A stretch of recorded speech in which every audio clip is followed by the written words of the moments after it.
Dimensión con Dionisio Gutiérrez. En los últimos 3 años, Guatemala ha atravesado por un cisma político que ha tenido repercusiones en la estructura de gobernanza del país. Los diversos casos judiciales y la anulación de varios de los principales partidos políticos por parte del Tribunal Supremo Electoral supone un fuerte cuestionamiento a la forma en que se ha hecho política desde hace décadas. Sin embargo, este proceso ha provocado una fuerte polarización dentro de la sociedad civil, entre aquellos que ven una agenda política e ideológica y aquellos que apoyan decididamente las acciones de CICIG y el Ministerio Público. La discusión ha llegado a tal nivel de conflictividad que ha despertado preocupación sobre la estabilidad política del país, y las redes de corrupción han sacado provecho de esta situación confusa para el ciudadano. Las repercusiones económicas no se han hecho esperar, y ante la incertidumbre sobre el futuro del país y la poca ejecución del gobierno en rubros vitales como la infraestructura, el crecimiento económico se ha reducido. Muchos proyectos de inversión se han detenido o pospuesto. En este contexto complejo, el 2018 será un año decisivo para la continuidad de la lucha contra la corrupción en Guatemala. La elección del nuevo fiscal general definirá si el proceso de transformación del país logra consolidarse o, por el contrario, se regresa al esquema anterior, en donde la corrupción y la opacidad eran parte inherente del sistema político. De igual forma, en el mes de octubre debe asumir un nuevo Contralor General, una figura importante dentro del sistema de contrapesos de una democracia, ya que es el encargado de dirigir el proceso de auditoría de las finanzas públicas y de hacer las denuncias correspondientes en caso de encontrar irregularidades. Por esa razón, quienes buscan que el país no cambie, procurarán influir también en esta elección. Hoy en Dimensión, discutiremos sobre los diferentes escenarios políticos, económicos y sociales que podría enfrentar Guatemala durante el año 2018.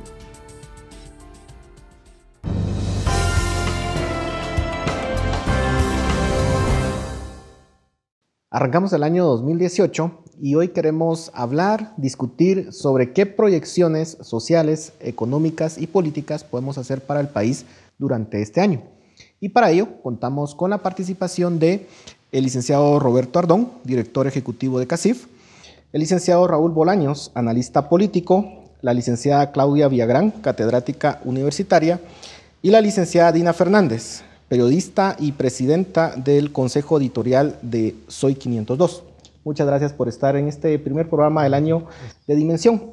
Hemos tenido en los últimos 2 años un escenario complicado para el país, en donde de alguna forma estamos en un proceso de transformación que en algunos momentos sentimos que avanza, en otros momentos sentimos que retrocede o se estanca, y de alguna forma ha causado cierto nerviosismo, ha causado cierto estrés sobre nuestras instituciones. Eso ha sido, digamos, desde el 2015 para acá. En el 2017 tuvimos un año en donde se agravó la conflictividad. Básicamente nuestra sociedad se dividió en 2 bandos. Y la pregunta es, ¿qué podemos esperar para el año 2018? ¿Podemos esperar un año en donde la crisis institucional o el cambio institucional se va a profundizar? ¿O podemos pensar que vamos a tener un año 2018 más calmado? Licenciado, empezamos con usted. Sí, muchas gracias. Primero y antes que nada, un saludo de Año Nuevo para la audiencia de Dimensión. 2018 es un año que va a traer buenas cosas para los guatemaltecos, así que estoy seguro de ello y pues bueno, eso me da pie para iniciar el comentario. A ver, Guatemala es un país que en lo político y en lo social nos tiene acostumbrado a sorpresas. Es decir, uno no puede decir que haya un año menos complejo que el otro. Y yo creo que pudiéramos anticipar por los temas que vamos a hablar el día de hoy, que vamos a estar siempre, digamos, atentos a sorpresas en el ámbito político, económico y social. Dicho eso, yo tal vez calificaría el año 2018 como el año de las decisiones. Porque si bien es cierto, el 2017 también hubo procesos en que hubo decisiones importantes, En este año en particular habrán decisiones que se van a tomar en algunos ámbitos que yo creo que van a afectar positiva o negativamente al país por los próximos años. Uno pudiera, por ejemplo, poner su mirada en los casos judiciales que se están llevando en Guatemala desde el año 2015.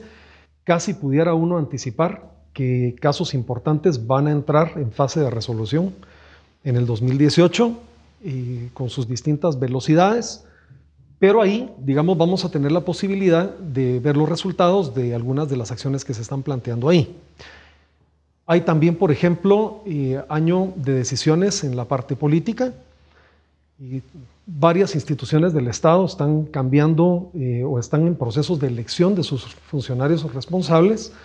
No son instituciones menores, estamos hablando del Ministerio Público, estamos hablando de la Contraloría General de Cuentas, por mencionar dos. Así que yo anticiparía que es un año importante para los guatemaltecos porque se van a tomar decisiones importantes. Y agrego una tercera sobre la que seguro vamos a volver, es el tema de la consulta popular, porque también tenemos convocada una consulta. Los guatemaltecos vamos a ser requeridos en cuanto a dar una opinión sobre el diferendo territorial que tenemos con Belice. Eso está a la vuelta de la esquina y bueno, también tendremos que tomar una decisión como país en ese tema. Eso solo por plantear algunos de los escenarios que creo que son de interés para la audiencia. Licenciada, su visión. Para mí que el principio del año va a estar marcado por dos eventos que hablamos aquí antes de fuera de cámara, ver quién va a presidir al final el Congreso y después la elección fiscal general. Yo creo que esa es la madre de las batallas, la madre de las decisiones, para ver si el proceso que inició en 2015 con la revelación de la estructura, la línea, y después pues, los procesos contra el expresidente Pérez Molina y la señora Roxana Valdetti, si esos casos, ¿qué va a pasar con ellos? Si vamos a profundizar en en el combate a la corrupción o si vamos a retroceder. Eso creo yo que para mí la elección a fiscal general es donde van a intervenir todas los grupos de influencia y todas las fuerzas políticas. Todo el mundo va a tratar de intervenir ahí y hay que tratar que haya una lista de candidatos irreprochable, porque los riesgos, si hay un allegado al crimen organizado en ese grupo, los riesgos son enormes. Ahora, lo que plantea la licenciada Fernández es un escenario complicado porque obviamente no estamos en el 2015 en donde de alguna forma había cierto consenso de que esta era la ruta que tenía que tomar el país. Estamos en un escenario en el cual nos encontramos divididos por razones válidas de ambos bandos, podríamos decir, en donde se hacen cuestionamientos de uno y otro lado que podríamos considerar que son de alguna forma aceptables.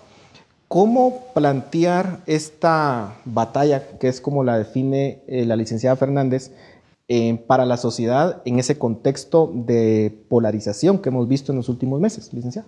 Bueno, yo tal vez diferenciaría el tema de la polarización, porque creo que una cosa es, digamos, una polarización ideológica que es absolutamente válida en cualquier sociedad democrática. Ver el mundo de diferentes maneras es aceptado, a una polarización entre quienes están a favor de la lucha contra la corrupción y quienes están todavía, digamos, tratando de frenar esas transformaciones. Esa que me parece a mí, esta segunda, es la menos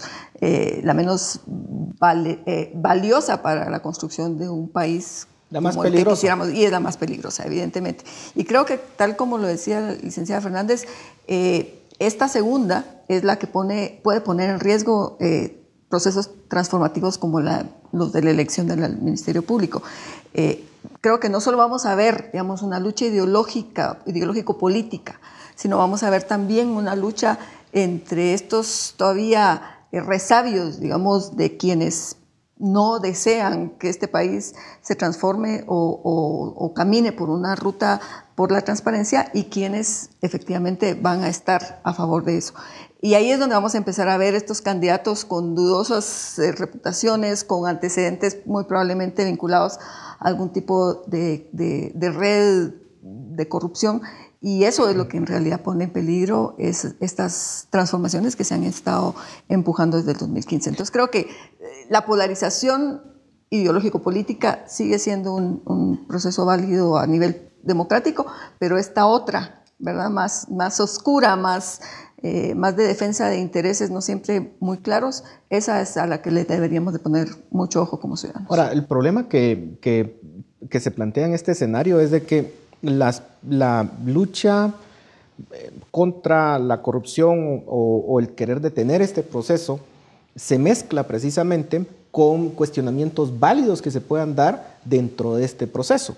Y eso es lo que complica, porque digamos no todas las fuerzas que de alguna forma quieren un proceso de transformación para el país se ponen de acuerdo sobre cuál es el mejor camino que tiene que tomar, y eso es lo que realmente nos coloca en una situación de vulnerabilidad, porque las fuerzas que efectivamente quieren detener este proceso se aprovechan de toda esta situación de conflictividad para poner precisamente sus piezas y que esto no se transforme y sigamos igual.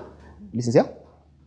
Bueno, yo creo que el termómetro va un poco subiendo aquí, ¿no? Es decir, yo no veo tan positivo como Roberto el asunto. Creo que a mí la primera cosa que me preocupa son los síntomas autoritarios que empiezan a dar las instituciones. Es decir, cuando uno visualiza en el Congreso de la República ciertas iniciativas que se están discutiendo, que tienen que ver con libertad de acceso a la información, que tienen que ver con libertad de movilización, por ejemplo, el tema de la ley de ONGs, uno empieza a ver ciertos síntomas en cuanto a restringir ciertas libertades y ciertos derechos.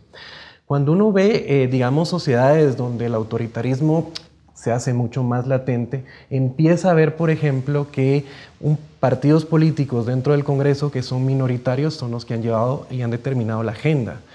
También empezamos a ver que partidos que ya no existen por razones que mencionaba Dina, también tienen, digamos, una cierta intromisión muy fuerte en la agenda, incluso en la elección de la Junta Directiva del Congreso. Si a eso lo unamos al tema de las reformas a la ley electoral, lo que tenemos es un caldo de cultivo quizás no tan positivo o tan proactivo.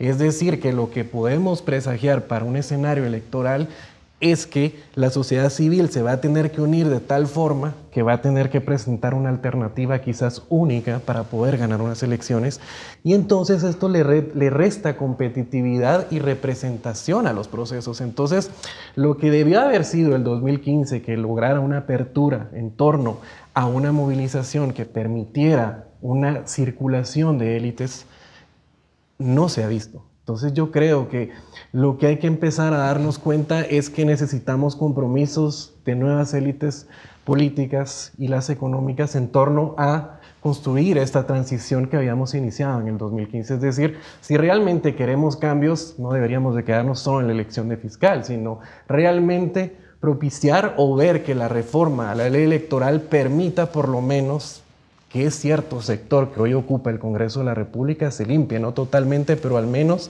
en gran parte, ¿no? Y sobre eso vamos a profundizar en el siguiente segmento, precisamente con el Congreso que tenemos, con el Ejecutivo que tenemos, cuáles son los retos que se tienen como sociedad civil. Continuamos en Dimensión.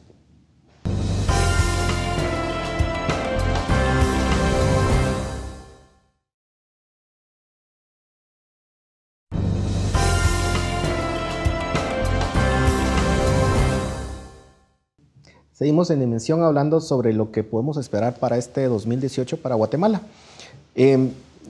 Decía en el segmento anterior, ¿qué pasa con el Congreso que tenemos? Un Congreso que en el año 2017 causa una crisis muy fuerte a nivel institucional cuando receta o se quiere recetar impunidad.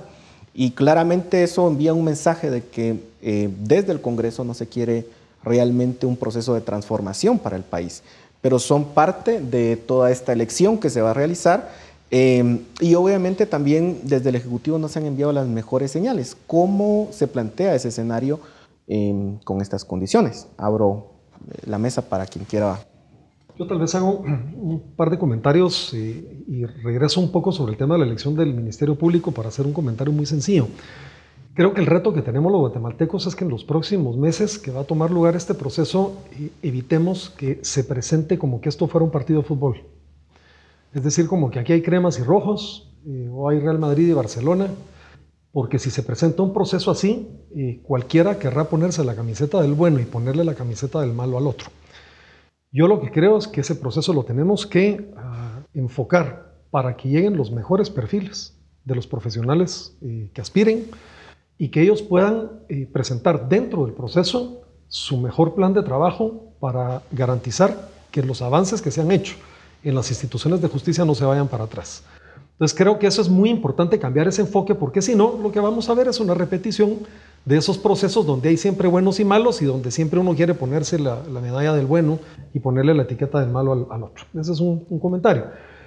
Con el tema del Congreso, acá se mencionaba el tema de la reforma electoral. Yo pienso que esa es una tarea que quedó absolutamente pendiente del año 2017.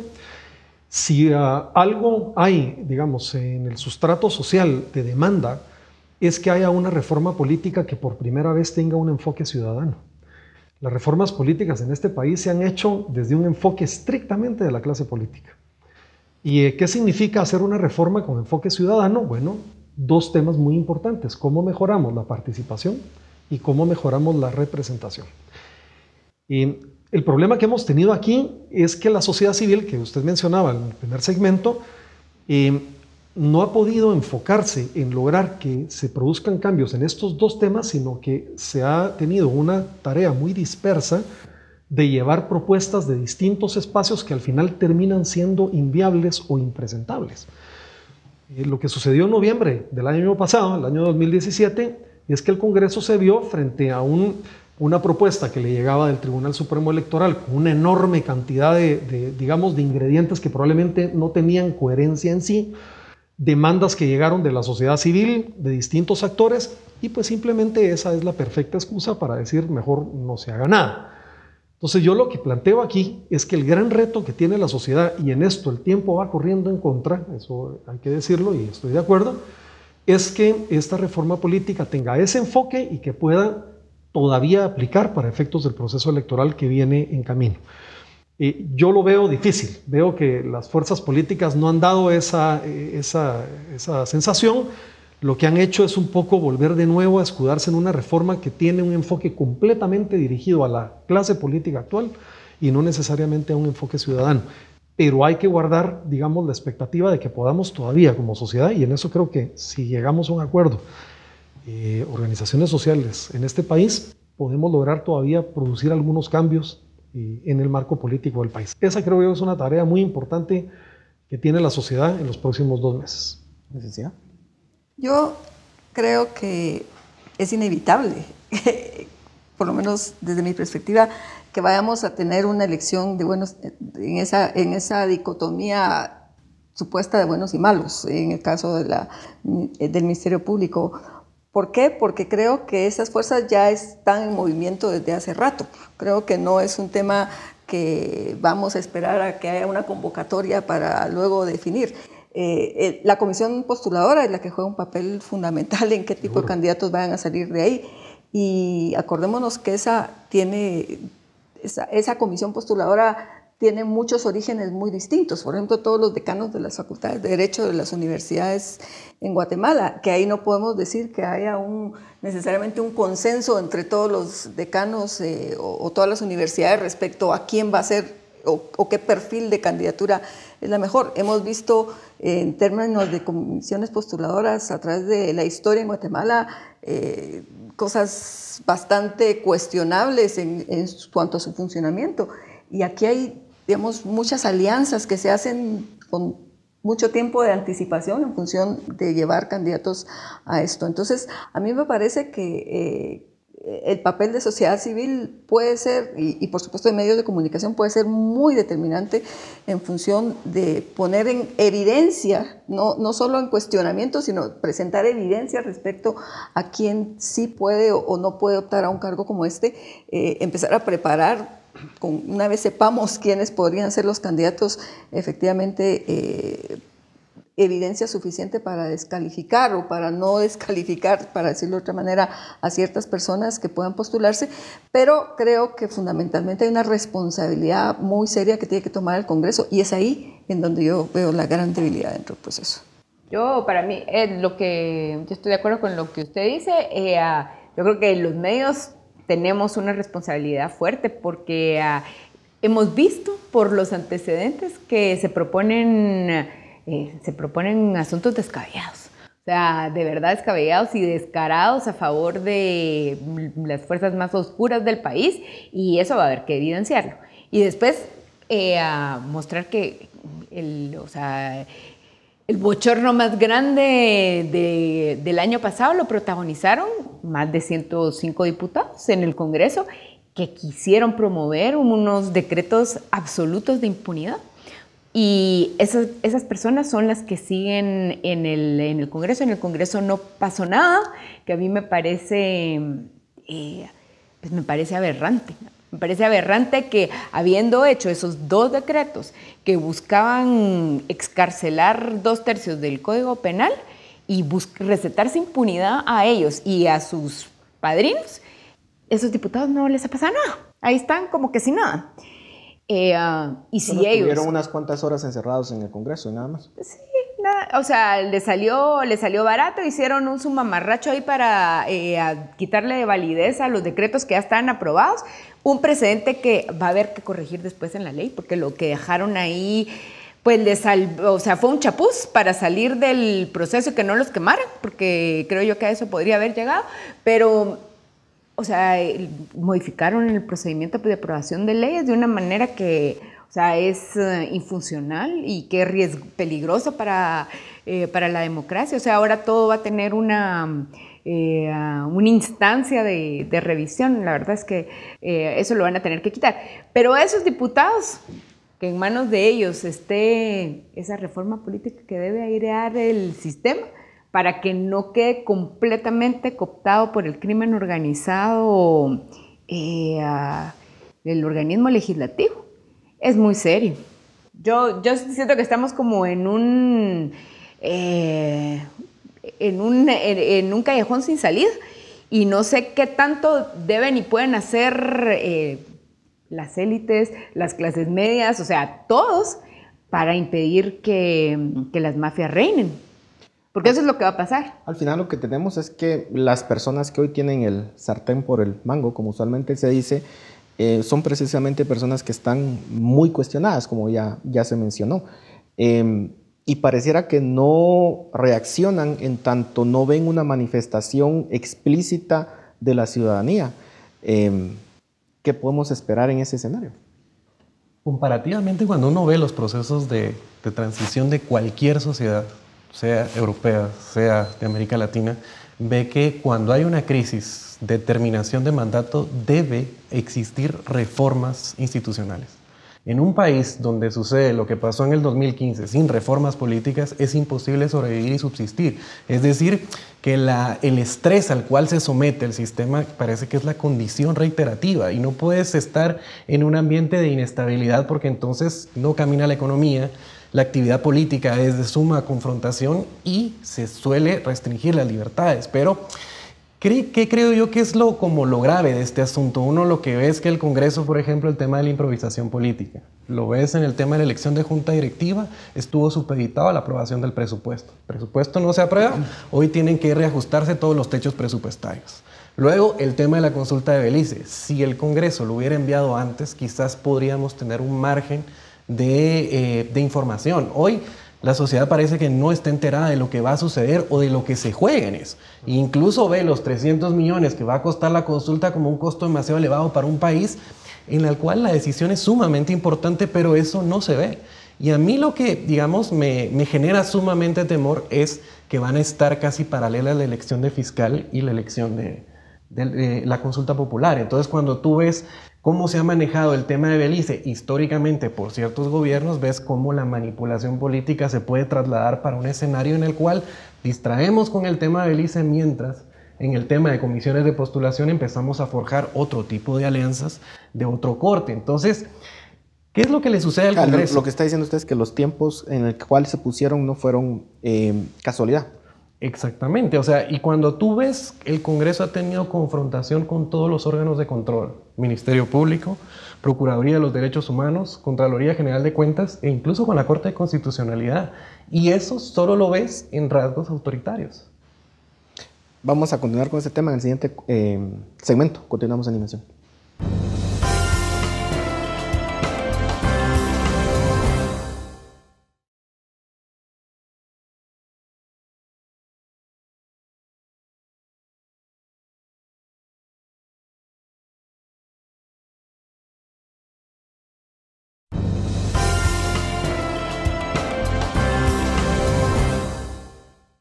Continuamos en Dimensión hablando sobre el año 2018. Lo que se ha hablado hasta el momento pareciera que no se plantea muy positivo para el país en términos de las batallas que le esperan.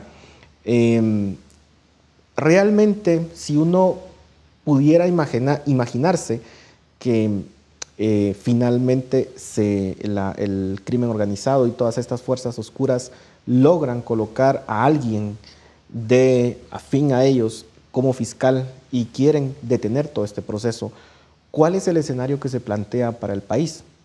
¿Cuál es el futuro que tiene nuestra incipiente democracia, si es que la podemos llamar como tal o con rasgos dictatoriales, como decía el licenciado Bolaños? Licenciada.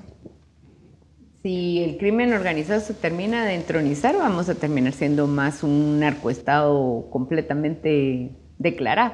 Si usted mira al final el primer sancionado con la ley Magnitsky, este diputado Julio Juárez, usted se pregunta cómo es que una persona así llegó a ser diputado. Creo que tenía más de 20 denuncias en su contra, era un caudillo local de esos depredadores del presupuesto, y así tiene usted cuantos como él. Entonces, si no se reforma el sistema, vamos a tener más gente así. O sea, ya ver a este personaje, que además está involucrado directamente, acusado de ser el autor intelectual del asesinato de 2 periodistas, restringiendo las libertades, a puro plomo, pues usted mire, son delincuentes. O sea, así descaradamente, y ellos son los que tienen el poder político. ¿Licenciado? Sí, yo primero puesto, como lo planteaba en la pregunta, licenciado, pues, es un futuro muy negro. Es decir, hablar de que el crimen organizado controla estructuras, apágale y vámonos, como dicen, ¿verdad? Pero yo me resisto a verlo así. Yo pienso que hay también muchos intereses en juego aquí, en el país, en las decisiones que se van a tomar en el 2018, que van a ejercer también una presión muy fuerte para que los resultados sean precisamente lo contrario. Es decir, ¿Estados Unidos, por ejemplo? Sí, claro, exacto. Y para ello me remito a varias evidencias. La primera, acaba de publicar el gobierno americano su política de seguridad, en términos de lo más claro posible. Es decir, cuál es la política de seguridad americana para el mundo, y en un capítulo se refiere estrictamente a Centroamérica. Y claramente ahí plantean el reto que tienen en estos 3 países del Triángulo Norte del desafío de sus instituciones. No se pueden arriesgar en un mundo cada vez más convulso a que el país, que es la frontera más grande que tiene con el mercado más grande del mundo, que es NAFTA, tenga los problemas que tenga, o vaya a tener una justicia porosa, o que terminemos en las manos del narcotráfico, en la clase política. Entonces, hay actores que van a jugar un peso importante en esto, y no estoy diciendo con ello que simplemente habrá que entonces descansar en eso. Pero creo que ahí hay un elemento que hay que tomar muy en cuenta. ¿Y tiene el suficiente poder y el brazo político para hacerlo? Pues bueno, el año 2017 fue un año en donde se discutió muchísimo la influencia americana en las decisiones políticas del país. Yo me remito a las evidencias, pero estoy seguro que van a jugar un papel muy importante. Y otras organizaciones también de la sociedad van a ser un tanto igual. Pero yo por eso le digo, hay que tener un poco de cuidado con plantear un escenario demasiado negro, porque hay muchos intereses que también van a hacerse evidentes en ese proceso de elección y que lo que aspiran es a que no tengamos una estructura capturada en manos del narcotráfico. El mismo sector empresarial organizado tiene como un objetivo evitar que las instituciones terminen en las manos de los criminales. Es decir, un país así es inviable. Entonces, ese es un poco el desafío que miro yo de cara a estos procesos institucionales. Y solo hago un comentario adicional. Para los Estados Unidos, ya que estamos hablando de ellos, el vecindario se les está volviendo muy enredado. Viene una elección en México de presidente que no se augura fácil. En Honduras, que ha sido un tradicional aliado de los Estados Unidos, vean lo que está pasando ahora con el presidente Hernández. En El Salvador vienen elecciones legislativas y municipales. Así que también para los americanos lo que sucede en Guatemala, que es un punto focal de la región, debe tener el mayor de los intereses. Entonces solo lo menciono porque creo que es importante ponerle atención a lo que ahí vaya a ocurrir con un actor tan importante como es el gobierno americano. Yo comparto lo que tú dices, Roberto, y creo que cuando uno ve, digamos, cómo la política de Estados Unidos hacia el Triángulo Norte, lo que se privilegia es la estabilidad. Y es decir, pero esa solo la puedes lograr cuando tienes un fortalecimiento institucional claro. Cuando uno ve y compara los últimos 2 años, ve que el primer año fue un año sumamente positivo. Ves reformas a la ley del MP, por ejemplo, en la cual ya no está supeditado al presidente de la República su permanencia o no en el cargo. Ves reformas electorales importantes donde ya se incluye a la SAT, a la Superintendencia de Bancos, para darle más colmillos al Tribunal Supremo Electoral. Pero ¿qué es lo que el año 2017 volvió? Es decir, empezar a negar justamente los procesos que ya se habían empezado a encaminar. Entonces yo creo que el Congreso tiene un papel sumamente importante. Yo no digo que no tenga la libertad de elegirse cualquiera para la presidencia del Congreso, pero creo que sí bien harían en presentar cuál es la agenda de trabajo que se va a discutir. Y a partir de ahí someterla a discusión de la sociedad. Lo que uno empieza a ver en términos de legislativo y ejecutivo es que reina la improvisación. No puedes tener un decreto en los últimos días de diciembre volándote el tema de música y artes plásticas de las escuelas, que puede ser bueno o malo, pero tú lo que tienes que hacer es discutirlo y abrirlo con la sociedad para tener acuerdos. Entonces yo creo que el gran riesgo que tiene la actualidad del país es que carece de legitimidad sus autoridades. Tiene toda la cuestión formal, pero legítimamente frente a su sociedad ha perdido demasiado crédito. ¿Y cómo te lo ganas? 1, siendo transparente. 2, no improvisando. Y 3, sometiendo las cosas de manera tal que no parezca que estás haciendo cosas buenas que parecen malas, para que no se traduzca en lo que tú dices en buenos y malos, porque entonces la lucha se convierte en esa y no termina siendo una cuestión de principios ideológicos en los cuales tú tienes ciertas rectorías que no son malas, sino que al final tú las sometes a tu sociedad porque es la que te ha elegido, ¿no? Ahora, vamos un poco en el Ejecutivo. Cuando uno ve que, por ejemplo, en el 2016 el gobierno tenía una aprobación del 56% y que en el julio-agosto del año pasado estaba en 38%, es una caída bastante fuerte, de hecho, tal vez de las más fuertes que se ha registrado, según Latinobarómetro. ¿Cómo se plantea la gestión desde el Ejecutivo con esa debilidad? Y sobre todo en un escenario en el cual se ha tenido muy poca ejecución, hay problemas en las carreteras, no se ve un liderazgo. ¿Cómo se plantea eso? Yo no veo mayores cambios, lamentablemente, dentro del Ejecutivo. Creo que el Ejecutivo renunció un poco a su liderazgo y se transfirió literalmente ese liderazgo hacia el Congreso de la República. Es ahí donde se han estado tomando las grandes decisiones, buenas o malas, mayormente malas. Pero creo que el Ejecutivo desde hace un buen rato soltó, digamos, ese liderazgo que ha caracterizado las presidencias en Guatemala. Creo que siguen teniendo los mismos problemas. No tiene una bancada en el Congreso y fue evidente con la aprobación del presupuesto que no logró, digamos, que su propia bancada, o que debiera de ser su propia bancada, tuviera la fuerza suficiente para la aprobación del presupuesto. Eso lo deja con un presupuesto igual al que ejecutó en el 2010 o al que dejó de ejecutar en buena parte en el 2017.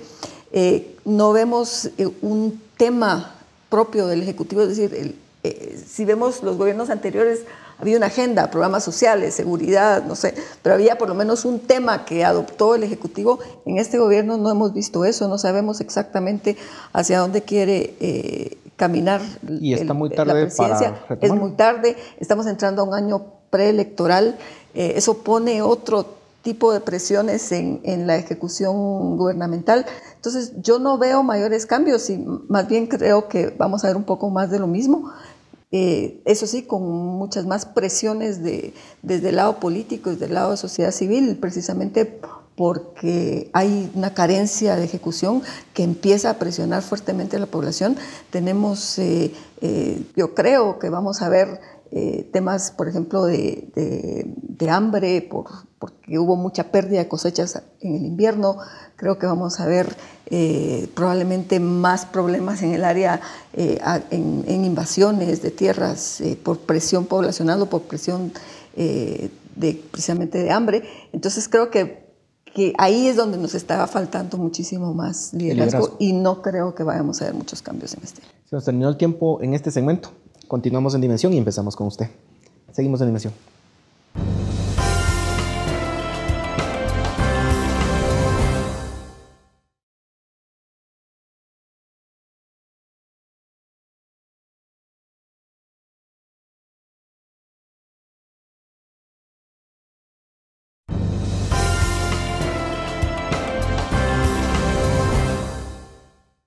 Llegamos al último segmento del programa esta noche, hablando sobre lo que se puede esperar para el año 2018 en el país. Licenciada, ¿usted quería tomar la palabra?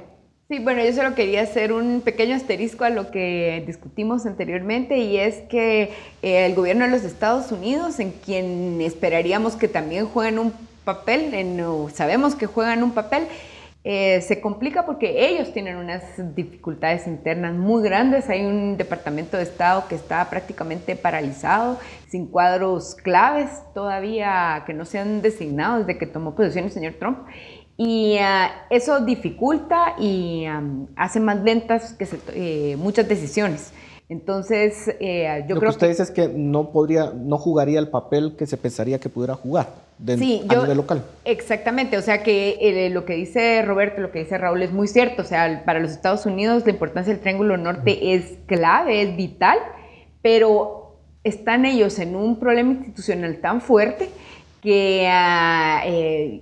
igual que nosotros, o sea, eso les va a dificultar tomar decisiones que son claves. Y yo, bueno, tal vez solo incluir ahí que tanto que se anunció la cuestión de la ley, las sanciones de la ley Magnitsky, donde se podría haber corregido, por ejemplo, mandado un mensaje mucho más fuerte al Congreso nuestro, o sea, porque hay un grupo que son los reyes de los impresentables, si ustedes quieren, y se podría haber sancionado a esas personas, y la verdad se sancionó a uno, que está, pues, que sí es bastante impresentable, pero no sé si realmente va a forzar un pulso en el Congreso, si ellos realmente van a entender la situación.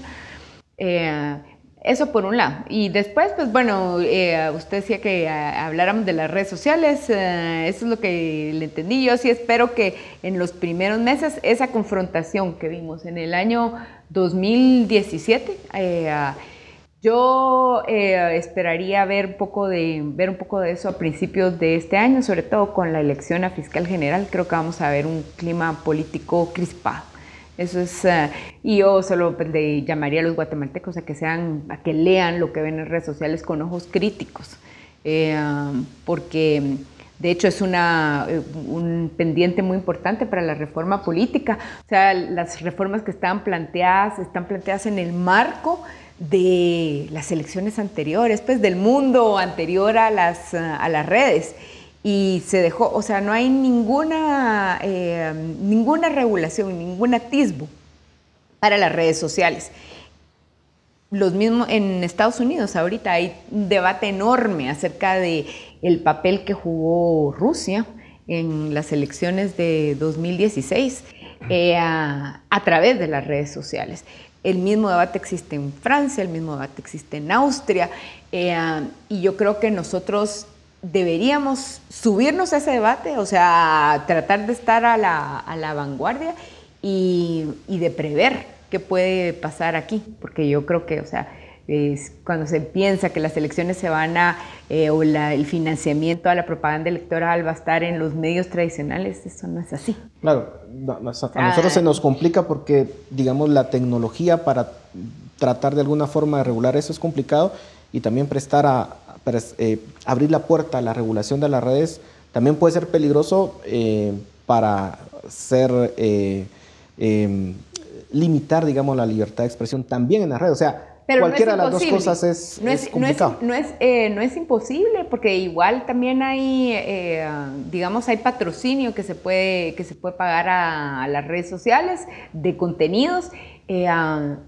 Ahí se puede empezar con una regulación muy leve, que no creo yo que sería muy complicada ni peligroso para la democracia, pero que sí echaría un poco de luz, porque sería lo mismo que se exigiría para todos los otros canales de propaganda. Yo quisiera retomar el tema del Ejecutivo y el 2018. En la residencia de un embajador de un país amigo hay un pergamino que cuelga en una de las paredes que dice, con sabiduría del siglo XIX, y para tener éxito en el gobierno hay que saberle imprimir personalidad al puesto. Yo creo que tiene mucho sentido esa frase, porque eso indica cómo quiere uno ser recordado en su administración. Ya la licenciada Villarán mencionaba muy bien que hay gobiernos que han querido tener el retrato solidario, otros de la mano dura, otros de la apertura económica, la paz, en fin. El 2018 puede representar, aunque tardíamente, una oportunidad para dar, digamos, una huella a esta administración. Cuando uno analiza, por ejemplo, el presupuesto que presentaron y cuáles eran las prioridades que ellos habían puesto ahí de recursos, porque eso indica mucho hacia dónde quieren moverse. El tema de infraestructura era un tema importante. Y recordemos que en Guatemala hace 15 años que no se invierte un peso en carreteras nuevas en el país. Si hubiese una decisión de trabajar el tema de infraestructura, y que creo que incluso algunas ideas interesantes han salido a partir del ENADE, por ejemplo, pudiera ser que esa fuera una oportunidad para poderle dar, digamos, un sabor característico a esta administración. Sé que es complicado porque eso está sujeto a mucha normativa, a muchas dificultades, pero eso pareciera ser que ya estaba en la mente del Ejecutivo cuando presentaron su presupuesto, y es una oportunidad que uno pudiera ver y pudieran aprovecharla. Ahora, quería hacer un comentario sobre los desafíos del 2018 y si esto al final pueden ser buenos o malos. Eso va a depender, creo yo, de tres cosas, y las quería mencionar muy rápidamente. La primera es que los guatemaltecos no nos podemos desentender de los procesos institucionales. Este tema de que el asunto del MP es de abogados o de la CICIG, yo creo que es un error. Entonces, no desentenderse es una primera prioridad. La segunda, que considero muy importante, es que los sectores sociales deben dejar los prejuicios guardados en el cajón del 2017. Porque nos estamos jugando demasiado país como para andarnos diciéndonos cosas entre sectores y asuntos históricos. Yo creo que hay cosas que van mucho más allá, asuntos de Estado, que exigen que los sectores sociales se sienten a conversar, por diferentes que tengan sus puntos de vista. Y lo tercero y último, creo que hay un reto de recuperar la calidad de la gestión pública en el país. Hay mucha gente que no tiene en su radar hacer gestión pública porque es mal pagado, porque sale mal, porque es complicado. Si eso es lo que va a gobernar la manera de ver las cosas, la buena gente no va a hacer administración pública. Y entonces al final los que llegan son a los que no les importa ninguna de estas tres. Entonces yo sí siento que hay un desafío importante que arranca este año y luego se corona con el 2019 en el año de elecciones, para hacer que la gente realmente buena y competente de este país vaya a hacer gestión pública. Esa es una tarea muy importante. ¿Podemos ver candidatos con esa calidad en el 2019? Hablemos un poco en los minutos que nos quedan. Yo lo que creo es que tiene que haber una reforma. O sea, lo que dices tú es completamente cierto. Ley de servicio civil, ley de contrataciones y ley electoral. Pero es algo que ya se ha puesto sobre la agenda, pero sin embargo el Congreso se niega a hacerlo. El tema es justamente cómo viabilizas tú al Ejecutivo. Yo creo que el gran problema del presidente es, uno, tener una bancada sumamente débil, como se menciona, pero sin embargo hay que recordarse que él fue el presidente con mayor apoyo electoral de todos los que han habido. Y eso te daba un capital político importante que no supiste aprovechar. Yo creo que el presidente pudo haber gobernado casi que por envión. pero no lo quiso. Creo que el gran problema es cuando se suscita lo de su hermano y de su hijo, que son argumentos válidos, pero creo que en ese momento se para el Ejecutivo. Y entonces, ¿qué tiene que hacer el presidente? Tener interlocutores válidos. La pregunta es si alguien en sociedad civil de ese liderazgo que tú mencionas está dispuesto a asumir la tarea de rescatar ese Ejecutivo que está sumamente debilitado. Todo el tema de desarrollo social, por ejemplo, todo el tema de agricultura, todo el tema de infraestructura, parece que el gobierno está parado. No puede ser que llegue a 3 meses antes de finalizar el año con un 60% de ejecución. Es el gobierno que peor ha ejecutado. Pero cuando tú ves sus resultados finales y dices, bueno, es que subió 85, ¿cómo pudo haber logrado ejecutar en tan poco tiempo tanta plata? Entonces, la discusión va sobre el tema de calidad del gasto. Entonces, en función de eso, si no eres transparente, no tienes interlocutores válidos y no tienes quien te quiera reformar, ¿cómo haces caminar la maquinaria del Estado? Licenciada, terminamos con usted. Bueno, yo me parece que efectivamente es un año de decisiones, es un año complejo con muchos procesos importantes que pueden, digamos, efectivamente definir una ruta para los 2 años de esta administración que quedan, o pueden ser otra vez años perdidos para, digamos, para el fortalecimiento institucional, como hemos mencionado aquí, para la democracia.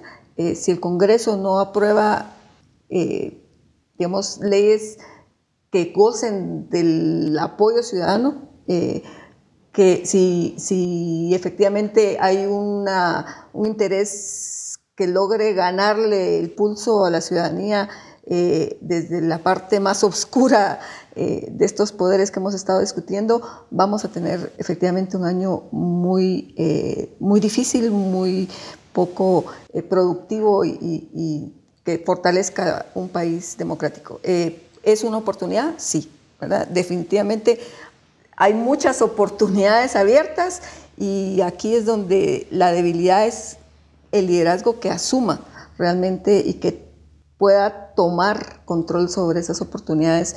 Eso es lo que va a marcar definitivamente este 2018. Ojalá podamos hacer un segundo programa en el mes de diciembre y que podamos estar celebrando un escenario positivo para el país. Ojalá que suceda y para que suceda pues hay que trabajar muchísimo y de verdad arremangarse las mangas, como dicen, y trabajar para que suceda, porque definitivamente no va a caer del cielo. Así que muchas gracias por su análisis.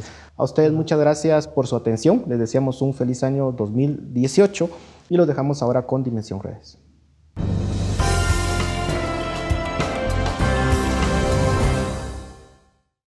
Preguntamos a nuestros amigos por redes sociales, ¿cuáles serán los acontecimientos políticos más importantes del 2018?